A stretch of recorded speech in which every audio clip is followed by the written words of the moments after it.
Hello, അസ്സാം വലൈക്കും, നമസ്കാരം. അപ്പോൾ ഇന്നത്തെ നമ്മുടെ റെസിപ്പി എന്ന് പറയുന്നത് വളരെ ഈസി ആയിട്ട് നമുക്ക് ഉണ്ടാക്കിയെടുക്കാൻ പറ്റുന്ന നല്ലൊരു അടിപൊളിയായിട്ടുള്ള സ്നാക്കിൻ്റെ റെസിപ്പിയാണ്. നമ്മുടെ വീട്ടിലൊക്കെ എപ്പോഴും ഉണ്ടാകുന്ന ഐറ്റംസ് മാത്രം വെച്ച് നമുക്ക് ചെയ്തിട്ടെടുക്കാൻ പറ്റുന്ന ടേസ്റ്റി ആയിട്ടുള്ളൊരു സ്നാക്ക് കൂടിയാണിത്. അപ്പോൾ എന്തായാലും നമുക്ക് വീഡിയോയിലേക്ക് പോവാം. അപ്പോൾ നമ്മുടെ ഈ ചാനൽ ആദ്യമായിട്ട് കാണുന്ന കൂട്ടുകാരാണെന്നുണ്ടെങ്കിൽ ഒന്ന് സബ്സ്ക്രൈബ് ചെയ്തിട്ട് സപ്പോർട്ട് ചെയ്യുക.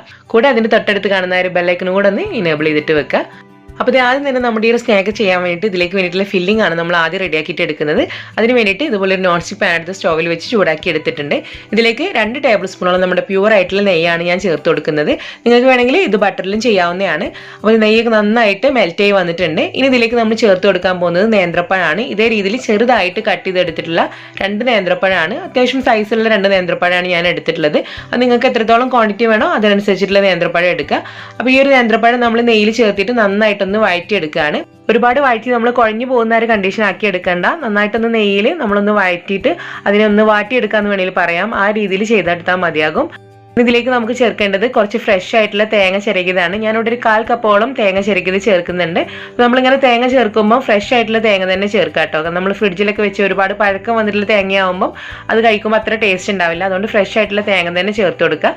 അപ്പോൾ ഇത് തേങ്ങ ചിരകിയത് കൊണ്ട് ചേർത്തിട്ട് നന്നായിട്ട് ഇളക്കി മിക്സ് ചെയ്തിട്ടുണ്ട്. ഇനി നമ്മുടെ മധുരത്തിന് ആവശ്യമായിട്ടുള്ള പഞ്ചസാര ചേർക്കേണ്ട സമയമാണ്. ഞാനിവിടെ ഒരു 3 ടേബിൾ സ്പൂണോളം പഞ്ചസാര ചേർത്ത് കൊടുക്കുന്നുണ്ട്. അപ്പോൾ പഞ്ചസാരയുടെ അളവ് എന്ന് പറയുന്നത് നമ്മൾ എടുക്കുന്ന നേന്ത്രപ്പഴത്തിന്റെ മധുരത്തിനനുസരിച്ച് നമുക്ക് കൂട്ടുകയോ കുറക്കുകയൊക്കെ ചെയ്യാവുന്നതാണ്. അപ്പോൾ പഞ്ചസാര കൂടെ ചേർത്തിട്ട് നന്നായിട്ടൊന്ന് സോട്ട് ചെയ്തെടുത്തിട്ടുണ്ട്. ഇനി ചെറിയൊരു ഫ്ലേവറിന് വേണ്ടിയിട്ട് ഒരു 1/4 ടീസ്പൂണോളം നമ്മുടെ ഏലക്ക പൊടിച്ച് ചേർത്ത് കൊടുക്കുന്നുണ്ട്.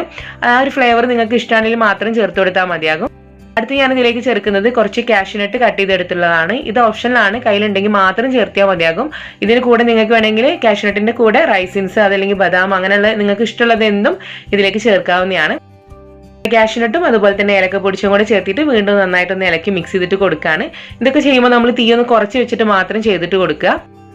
അപ്പോൾ ഇതെല്ലാം കൂടെ നന്നായിട്ട് ഇളക്കി മിക്സ് ചെയ്തിട്ടുണ്ട്. ഇനി നമുക്ക് ഇതിന്റെ ഫ്ലെയിം ഓഫ് ചെയ്യാം. അപ്പോൾ ഇതാണ് നമ്മുടെ സ്നാക്കിലേക്ക് ആവശ്യമായിട്ടുള്ള ഫില്ലിങ്. ഈ ഒരു ഫില്ലിങ് ചെറുതായിട്ടൊന്ന് തണുക്കാൻ വേണ്ടിയിട്ടൊന്ന് മാറ്റി വെക്കുകയാണ്. ആ ഒരു സമയം കൊണ്ട് നമ്മുടെ ഈ ഒരു സ്നാക്കിലേക്ക് വേണ്ടിയിട്ടുള്ള ബാക്കിയുള്ള കാര്യങ്ങളൊക്കെ നമുക്ക് റെഡിയാക്കിയിട്ട് എടുക്കാം. അപ്പോൾ അതിലേക്ക് വേണ്ടിയിട്ട് നമുക്ക് കുറച്ച് ബ്രെഡ് സ്ലൈസ് ആവശ്യമായിട്ടുണ്ട്. ഞാനിവിടെ ഇതുപോലെ ബ്രെഡ് ഇങ്ങനെ റൗണ്ടിൽ കട്ട് ചെയ്തെടുത്തിട്ടുണ്ട്. നമ്മുടെ കയ്യിലുള്ള ഏതെങ്കിലും കുപ്പിയുടെ ഒരു അടപ്പ് വെച്ചിട്ടോ അതല്ലെങ്കിൽ വേറെ എന്തെങ്കിലും നമ്മുടെ കുക്കി കട്ടറോ അങ്ങനെ എന്തെങ്കിലും നമ്മുടെ കയ്യിൽ റൗണ്ട് ഷേപ്പിലുള്ളത് ഉണ്ടെങ്കിൽ അത് വെച്ചിട്ട് ഈ ഒരു രീതിയിൽ നമുക്ക് ബ്രെഡ് സ്ലൈസ് കട്ട് ചെയ്തിട്ട് എടുക്കാം. അപ്പോൾ അത്യാവശ്യം കുറച്ച് വലിയ സൈസിൽ തന്നെ നമ്മളൊന്ന് കട്ട് ചെയ്തിട്ട് എടുക്കുക. നമ്മൾ എടുക്കുന്ന ബ്രെഡിൻ്റെ സൈസിനൊക്കെ അനുസരിച്ചിട്ട് അത്യാവശ്യം കുറച്ച് വലുതായിട്ട് തന്നെ ഈ ഒരു രീതിയിൽ റൗണ്ട് ഷേപ്പിലൊന്ന് കട്ട് ചെയ്തിട്ട് എടുക്കണം. നമുക്ക് ഇത്രയും ഫില്ലിങ് വെച്ച് ചെയ്യാൻ വേണ്ടിയിട്ട് ഒരു 12ഓളം ബ്രെഡ് സ്ലൈസ് ആവശ്യമായിട്ട് വരും. അപ്പോൾ ഇത് ആദ്യമേ തന്നെ റെഡിയാക്കിയിട്ട് വെക്കണം. ഇനി അടുത്തതിലേക്ക് വേണ്ടത് 2 കോഴിമുട്ടയാണ്. ആ 2 കോഴിമുട്ടയും ഇതുപോലൊരു ബൗളിലേക്ക് നമ്മളൊന്ന് പൊട്ടിച്ചൊഴിച്ചു കൊടുക്കുകയാണ്. ഇതിനെ നന്നായിട്ടൊന്ന് ബീറ്റ് ചെയ്തിട്ട് എടുക്കുകയാണ്. ബീറ്റ് ചെയ്തെടുത്തിട്ടുള്ള ഈ ഒരു എഗ്ഗിലേക്ക് നമുക്കൊരു 1/4 കപ്പിൻ്റെ അടുത്ത് പാല് ചേർത്ത് കൊടുക്കണം. ആ പാലും കൂടെ ചേർത്തിട്ട് വേണം നമ്മളിത് മിക്സ് ചെയ്തിട്ട് എടുക്കാൻ. അപ്പോൾ ആ ഒരു പാല് ചേർക്കുന്ന ഭാഗം ഞാൻ ക്യാമറ ഓൺ ചെയ്യാൻ വിട്ടുപോയതാണ്. അപ്പോൾ നിങ്ങൾ മറക്കാതെ തന്നെ പാല് ചേർത്ത് കൊടുക്കുക. ഒരുപാട് പാല് ചേർത്തിട്ട് ഒരുപാട് ലൂസാക്കിയിട്ട് എടുക്കരുത് കേട്ടോ. 1/4 കപ്പിലും താഴെ പാല് മാത്രം ഒഴിച്ചു കൊടുത്താൽ മതിയാകും. ഇതിലേക്ക് 2-3 പിഞ്ച് മഞ്ഞൾപ്പൊടി കൂടെ ചേർത്ത് കൊടുക്കുന്നതിന് ജസ്റ്റ് നമ്മൾ ഈ സ്നാക്ക് ഉണ്ടാക്കി വരുമ്പോൾ നല്ലൊരു യെല്ലോ കളർ കിട്ടാൻ വേണ്ടിയിട്ടാണ്. അപ്പോൾ ഇവിടെ മാറ്റി വെക്കുകയാണ്. ഇനി നമ്മൾ റെഡിയാക്കി എടുത്തിട്ടുള്ള ഈ ഒരു ബ്രെഡ് സ്ലൈസിൽ ഒരു ബ്രെഡ് സ്ലൈസ് എടുത്തിട്ട് അതിൻ്റെ മുകളിൽ നമ്മൾ റെഡിയാക്കി വെച്ചിട്ടുള്ള ഫില്ലിങ് നന്നായിട്ടൊന്ന് പ്രസ് ചെയ്തിട്ട് കൊടുക്കണം. നമ്മൾ എടുക്കുന്ന ബ്രെഡ് സൈസിന്റെ സൈഡ് വശങ്ങളൊക്കെ പെട്ടെന്ന് പൊടിഞ്ഞു പോകുന്ന ടൈപ്പിലുള്ള ബ്രെഡൊക്കെ ആണെന്നുണ്ടെങ്കിൽ നന്നായിട്ട് തന്നെ നമ്മളൊന്ന് പ്രസ് ചെയ്തിട്ട് കൊടുക്കുക. അതിങ്ങനെ ഒട്ടി നിൽക്കാൻ ബുദ്ധിമുട്ടുണ്ടെങ്കിൽ മാത്രം വളരെ കുറച്ച് വെള്ളം സൈഡ് വശങ്ങളിലൊന്ന് വെച്ച് കൊടുത്തിട്ട് ഒന്ന് പ്രസ് ചെയ്ത് കൊടുത്താൽ കുറച്ചും കൂടെ നമുക്ക് നല്ല പെർഫെക്റ്റ് ആയിട്ട് ഈ ഒരു സ്നാക്ക് ഉണ്ടാക്കിയെടുക്കാൻ വേണ്ടിയിട്ട് കഴിയും. ഇതേ രീതിയിൽ നന്നായിട്ട് ഒന്ന് പ്രസ് ചെയ്തെടുത്തതിന് ശേഷം നമ്മളിപ്പം ബീറ്റ് ചെയ്ത് വെച്ചിട്ടുള്ള ഈ ഒരു എഗ്ഗിൻ്റെയും അതുപോലെ മിൽക്കിൻ്റെ മിക്സിൽ ഡിപ്പ് ചെയ്തിട്ടാണ് നമ്മളിത് ഫ്രൈ ചെയ്യുന്നത്. അപ്പോൾ ഇതേ രീതിയിൽ ഞാൻ എല്ലാം തന്നെ റെഡിയാക്കി എടുത്തിട്ടുണ്ട്. നന്നായിട്ടൊന്ന് പ്രസ് ചെയ്തതിന് ശേഷം മാത്രം നമ്മൾ എഗ്ഗിൻ്റെ മിക്സിലൊന്ന് ഡിപ്പ് ചെയ്തിട്ട് എടുത്താൽ മതിയാകും. ഇതൊന്ന് ഫ്രൈ ചെയ്യാൻ വേണ്ടിയിട്ട് ഞാൻ വീണ്ടും ഇതുപോലൊരു ഫ്രൈ പാൻ സ്റ്റോവിൽ വെച്ച് ചൂടാക്കി എടുത്തിട്ടുണ്ട്.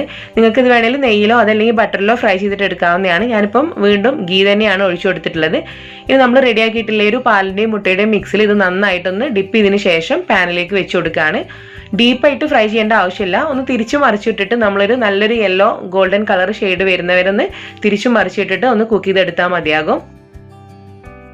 ഇതിൻ്റെ ഈ ഒരു സൈഡ് വശങ്ങളൊക്കെ ഇങ്ങനെ സ്റ്റിക്ക് ആവാണ്ട് വേറിട്ട് നിൽക്കുന്നുണ്ടെങ്കിൽ നമുക്ക് ജസ്റ്റ് ഇതൊന്ന് പിടിച്ചിട്ട് ഈ രീതിയിലൊന്ന് പാനിൽ റോൾ ചെയ്ത് കൊടുക്കുകയാണെങ്കിൽ നമുക്ക് നന്നായിട്ട് ആ ഒരു ഭാഗങ്ങളൊക്കെ ഒന്ന് സ്റ്റിക്കായിട്ട് തന്നെ നിന്നോളും.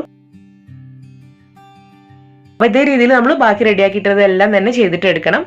അത് പ്രത്യേകം ശ്രദ്ധിക്കേണ്ട ഒരു കാര്യം എന്ന് വെച്ചാൽ നന്നായിട്ട് തന്നെ നിങ്ങൾ ആ ഒരു എഗ്ഗിൻ്റെയും പാലിൻ്റെയും മിക്സിൽ കോട്ട് ചെയ്തിട്ട് എടുക്കുക. ആ ഒരു കോട്ടിങ് കറക്റ്റ് ആയിട്ടില്ല എങ്കിൽ സൈഡ് വശങ്ങളൊക്കെ ഇങ്ങനെ പെട്ടെന്ന് ഇങ്ങനെ ആ ഒരു സ്റ്റിക്ക് ആവാതെ ഇങ്ങനെ സെപ്പറേറ്റ് ചെയ്തിട്ട് പോരാൻ ചാൻസ് ഉണ്ട്. അതൊന്ന് ശ്രദ്ധിക്കുക. പിന്നെ ആവശ്യത്തിനുള്ള നെയ്യ് നമ്മൾ ഫ്രൈ ചെയ്തെടുക്കുന്നതിൻ്റെ ഇടയിൽ കുറേശ്ശെ ആയിട്ട് സ്പ്രെഡ് ചെയ്ത് കൊടുത്താൽ മതിയാകും. അപ്പോൾ വളരെ ടേസ്റ്റി ആയിട്ടുള്ളൊരു സ്നാക്കാണിത്. നമ്മുടെ കയ്യിൽ എപ്പോഴും ഉണ്ടാകുന്ന ഐറ്റംസ് ആണ്. എഗ്ഗ് ആണെങ്കിലും അതുപോലെ നേന്ത്രപ്പഴം, ബ്രെഡ്, ഇതൊക്കെ എപ്പോഴും ഉണ്ടാകുന്ന ഐറ്റംസ് ആണ്. അപ്പോൾ അത് വെച്ചിട്ട് വളരെ എളുപ്പത്തിൽ ഉണ്ടാക്കിയെടുക്കാൻ പറ്റുന്ന ടേസ്റ്റി ആയിട്ടുള്ളൊരു സ്നാക്കാണിത്. അപ്പോൾ നിങ്ങൾ തീർച്ചയായിട്ടും ഇതൊന്ന് ട്രൈ ചെയ്തിട്ട് നോക്കുക. ട്രൈ ചെയ്യുന്നവർ നിങ്ങളുടെ ഫീഡ്ബാക്ക്സ് കമൻറ്റിൽ വന്നിട്ട് പറയാൻ വേണ്ടിയിട്ട് മറക്കരുത്. അതുപോലെ തന്നെ ഈ ഒരു വീഡിയോ നിങ്ങൾക്ക് ഇഷ്ടമായാലും ലൈക്ക് ചെയ്യുക, നിങ്ങളുടെ ഫ്രണ്ട്സിലേക്കും റിലേറ്റീവ്സിലേക്കും ഒന്ന് ഷെയർ ചെയ്തിട്ട് കൂടെ കൊടുക്കുക. അപ്പോൾ ഇൻഷാ അല്ലാഹ് നമുക്ക് അടുത്തൊരു നല്ലൊരു വീഡിയോ ആയിട്ട് കാണാം. താങ്ക്